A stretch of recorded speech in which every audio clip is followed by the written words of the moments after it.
Good morning students. இதில் என்ன பார்க்குறோம் பாருங்க, விவிபேட் அப்படின்ற ஒன்று பார்க்குறோம். அடுத்தது ஏற்கனவே முந்தைய வீடியோக்களில் நீங்கள் பார்த்துருக்கலாம். ஒன்று வந்து நோட்டா பற்றி போட்டிருந்தோம், அதுக்கு முன்னாடி இவிஎம் அது ஒன்று போட்டிருந்தோம்.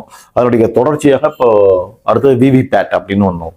அது வந்து எலக்ட்ரானிக் ஓட்டிங் மிஷின் நம்ம கூட அட்ஜாயிண்டாக இருக்கக்கூடிய ஒரு சின்ன மிஷின் தான். இது புதுசாக லேட்டஸ்டாக ஒரு இம்ப்ரூவ்மெண்ட். அதாவது நம்ம எலக்ட்ரானிக் ஓட்டிங் மிஷினில் போட்டு வரும்போது ஒவ்வொரு வாக்காளருக்கும் மனசுக்குள்ள ஒரு இது, நம்ம கரெக்டாக தானா, நம்ம போட்டது கரெக்டாக போய் பதிவாயிருக்குமா, நம்ம கரெக்டாக தான் அந்த சின்னத்தில் தான் போட்டோமா அப்படின்ற ஒரு என்ன சொல்றது, ஒரு சந்தேக எண்ணங்களுடைய மக்கள் நிறைய பேர் வந்தாங்க, படித்தவங்களே வந்தாங்க. அப்படின்னும் போது படிக்காத மக்கள் பார்த்தீங்கன்னா கொஞ்சம் வயதானவர்கள் அந்த மாதிரி இருக்கிறவங்கலாம் வந்து நம்ம கரெக்டாக தான் அந்த சின்னத்துக்கு போட்டோமா, கன்ஃபார்மாக தெரியலையே அப்படின்னும் போது அதை வெரிஃபை பண்ணிக்கிறது, அதான் நம்ம யாருக்கு வாக்களிச்சு இருக்கிறோம் அப்படின்றது உண்மைதானா, இவருக்கு தான் நம்ம அனுப்பிச்சிட்டோமா அப்படின்றத பார்க்கறதுக்காக ஒரு சின்ன அட்ஜாயிண்ட் மிஷினை வச்சாங்க.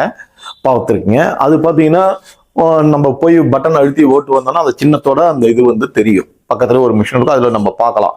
அதுலயே ஒரு கேள்வி இருக்கு, என்னன்னா அது மாதிரி டிஸ்பிளே ஆகிறது எவ்வளவு நேரம் ஆகும் அப்படின்னு பாத்தீங்கன்னா 7 செகண்ட்ஸ், 7 வினாடிகள் அது தெரியும். அதுக்குள்ள நம்ம அதை பார்த்துக்கலாம். ஓ ரைட்டு, இந்த சின்னத்துக்கு தான் நம்ம போட்டோம், இது கரெக்டா வந்துருச்சு அப்படின்னு கன்ஃபார்ம் பண்ணிக்கலாம். ஸோ அப்போ இப்போ மக்கள்கிட்ட இருந்த அந்த மன அழுத்தம் அல்லது ஒரு மாதிரியான குழப்பம் இதன் மூலமாக வெளியாகுது அப்படின்றத தெரிஞ்சுங்க. சரியா?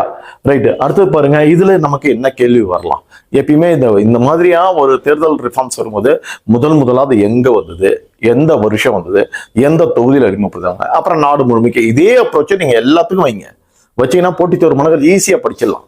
அப்படி பார்க்கும்போது பாருங்க, இந்த மாற்றங்கள்லாம் எப்ப வருங்க, 2000க்கு பிறகு வர்ற மாற்றங்கள் அல்லது 90க்கு பிறகு வர்ற மாற்றங்களா இருக்கு. அதுல பாருங்க 2013 ஃபர்ஸ்ட் நாகாலாந்துல, சரியா, நாகாலாந்துல பாருங்க N for N நாக்சென் அப்படின்ற ஒரு இடத்துல தான் ஃபர்ஸ்ட் இந்த விவிபேட்டை யூஸ் பண்றாங்க. அதனால இதை பொறுத்த வரைக்கும் விவிபேட் ஏற்கனவே நடந்த தேர்வுகள்ல கேட்டுட்டாங்க. ஏற்கனவே வந்து டிஎன்பிசி கொஸ்டின்ஸ்ல இருக்கு. ஸோ நாகாலாந்துல நாக்சன் என்ற தொகுதியில தான் முதலாக 2013 அறிமுகம் செய்யப்பட்டது. சரியா? அதுக்கு பிறகு என்ன பண்றாங்க, எக்ஸ்டெண்ட் பண்ணுவாங்க இல்லையா?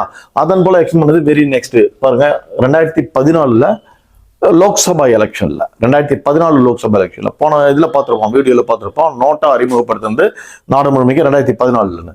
அந்த டைம்ல ஒரு 8 தொகுதியில ஒரு ட்ரையலா பாக்குறாங்க. ஒரு 8 தொகுதியில ஒரு ட்ரையல் பாக்குறாங்க.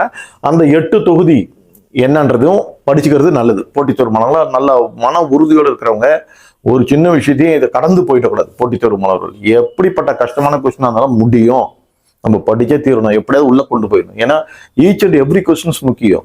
பல பேர் தோல்வியை தழுவுறதுக்கு காரணம் என்னன்னு பாத்தீங்கன்னா, அந்த போட்டித் தேர்வோட அவங்களால போட்டி போட முடியாது.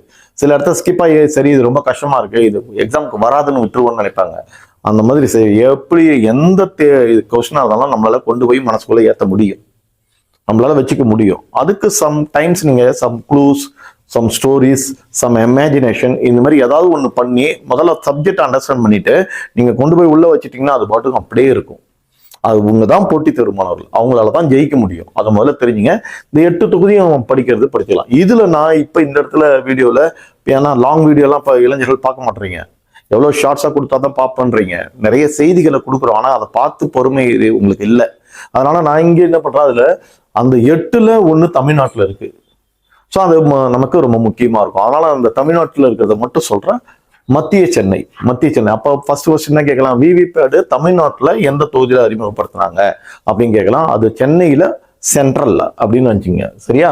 சென்னை சென்ட்ரல், மத்திய சென்னை இப்ப தொகுதியில தான் அதை அறிமுகப்படுத்தினாங்க. அப்படியே எப்ப பாருங்க 2014 ஒரு 8 இதுல ஸ்டேட் அசம்பிளில வரும்போது பண்றாங்க. அதோட என்ன பண்றாங்க பாருங்க, உடனே 2017 கோவா ஸ்டேட் அசம்பிளி பாருங்க.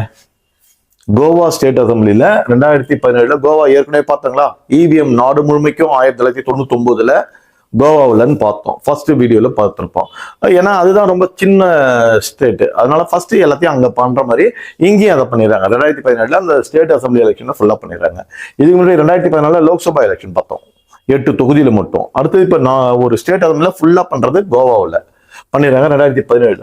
அதுக்கப்புறம் திரும்ப பாருங்க லோக்சபா எலெக்ஷன், இந்த 543 தொகுதிகள் இருக்கு இல்லையா, இந்த 543 தொகுதிகள்லையும் அதுல கூட ஒரு தொகுதி வேலூர் தொகுதியை பின்னாடி வச்சிருப்பாங்க. அதனால 542 தான் நடந்திருக்கும்.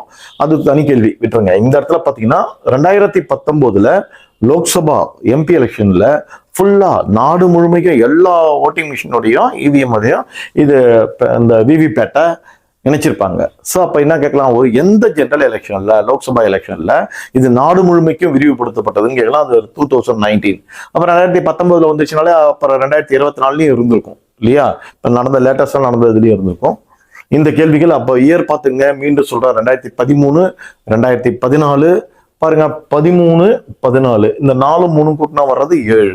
2017 13, 13, 14, 17 அப்புறம் 19. சரிங்களா? 19ல ஜெனரல் எலெக்ஷன்ல வந்திருக்கு அப்படின்றது தெரிஞ்சுக்கிட்டீங்க. சரியா? ரைட். இப்போ அந்த மாதிரி நம்ம பார்த்துக்கிறோம். இப்போ நீங்க ஆரம்பத்துல இவிஎம் பார்த்தீங்கன்னா 2004ல வந்திருக்கும் இவிஎம். இதை பார்த்தீங்கன்னா நோட்டா பார்த்தீங்கன்னா 2014ல வந்திருக்கும். இது பார்த்தீங்கன்னா 2019, அதாவது ஃபுல்லா இருக்குது சொல்றேன். நாடு முழுமைக்கும் லோக்சபா எலெக்ஷன்ல இவிஎம் 2004, நோட்டா 2014, விவிபேட் 2019 வந்தது. இது பார்த்தீங்கன்னா ஒரு இந்திரேசன் குழு அப்படின்ற ஒரு குழுவினுடைய மூலமாக இந்த விவிபேட்ன்றது கொண்டு வரப்பட்டது. இந்திரேசன் கமிட்டி அல்லது குழுவின் மூலமா. இது என்னத்துக்கு போட்டிருக்கேன் அப்படின்னா ஒரு குழுவுக்காக போட்டிருக்கேன். இப்போ எல்லா கடைகள்ல பார்த்தீங்கன்னா நார்த் இந்தியன்ஸ் நிறைய வந்துட்டாங்க. இப்போ தமிழ்நாட்டில் இருக்கிற பெரும்பாலான ஹோட்டல்ஸ் இல்லைங்களா, பெரும்பாலான ஷாப்ல இருக்கிற பெரிய பெரிய மால் அந்த மாதிரி ஷாப் இதுங்கெல்லாம் பார்த்தீங்கன்னா நார்த் சைட்ல இருந்து வந்தவங்க தான் இருக்காங்க. அவங்க வந்து தமிழ்ல போய் நம்ம எதாவது கேட்டால் தெரியல, அவங்க நார்த்ல இருந்து வந்து வேலை செய்யறாங்க இல்லையா? அப்போ இந்த மாதிரி பெரிய பெரிய கடைகள், பெரிய பெரிய மால், பெரிய பெரிய ஹோட்டல்ஸ்ல எல்லாம் ஹிந்திக்காரங்க வந்துட்டாங்க.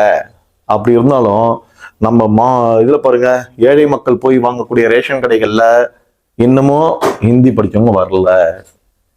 அப்படின் போது அங்க தமிழர்கள் தான் இருந்து அரிசி பருப்புலாம் நீங்க வாங்குறீங்க இல்லையா, வாங்குறாங்க. ஸோ ஹிந்தி ரேஷன் கடையை ஞாபகம் வச்சுங்க, ஒரு குழுவுக்காக சொன்னேன். ஸோ ரேஷன் கடையில ஹிந்தி படிச்சவங்க இல்லை, அதான் இந்திரேசன் குழு அப்படின்றத தெரிஞ்சுங்க. சரியா? அதுக்காக அந்த குழுவுக்கு சொல்லியிருக்கு. இவ்வளவுதாங்க விவிபேட்ல இந்த அப்ரிவேஷனும் கேட்டிருக்காங்க, voters verified paper audit trail அப்படின்றதும் படிச்சுங்க. சரியா? இது 3 படிச்சுங்க. இப்போ பார்த்தீங்கன்னா 3 வீடியோவில் இந்த எலெக்ஷன் ரிஃபார்ம்ஸ்ல திரும்ப திரும்ப ரெப்படிஷனா கேட்கக்கூடிய இவிஎம், நோட்டா அண்டு விவிபேட் 3 சொல்லியிருக்கு. இந்த 3த்தையும் பாருங்க, வர்ற எக்ஸாம்ல கண்டிப்பா இருக்கும். ஈச் அண்ட் எவ்ரி கொஸ்டின்ஸ் முக்கியம். அதனால குறிப்பா இந்த மாதிரி எலெக்ஷன் ரிஃபார்ம்ஸ் நிறைய நடக்கிறதுனால மீண்டும் மீண்டும் இதுல கேள்விகள் வரலாம். இதை படிச்சுங்க, திரும்ப திரும்ப பாருங்க. சரியா? இந்த மாதிரி பயனுள்ள வீடியோக்கள் நிறைய போட்டிருக்கு. எல்லா வீடியோக்குள்ளேயும் ஆர்ஃபன் ஸ்டடி சென்டர் அப்படின்ற அந்த இதுக்குள்ள போய் பார்த்தீங்கன்னா இதுக்கு முந்தைய வீடியோக்கெல்லாம் ரொம்ப அருமையான வீடியோக்கள்லாம் இருக்கு. எல்லாத்தையும் பார்த்து பயன்பெறுங்க. தேங்க்யூ.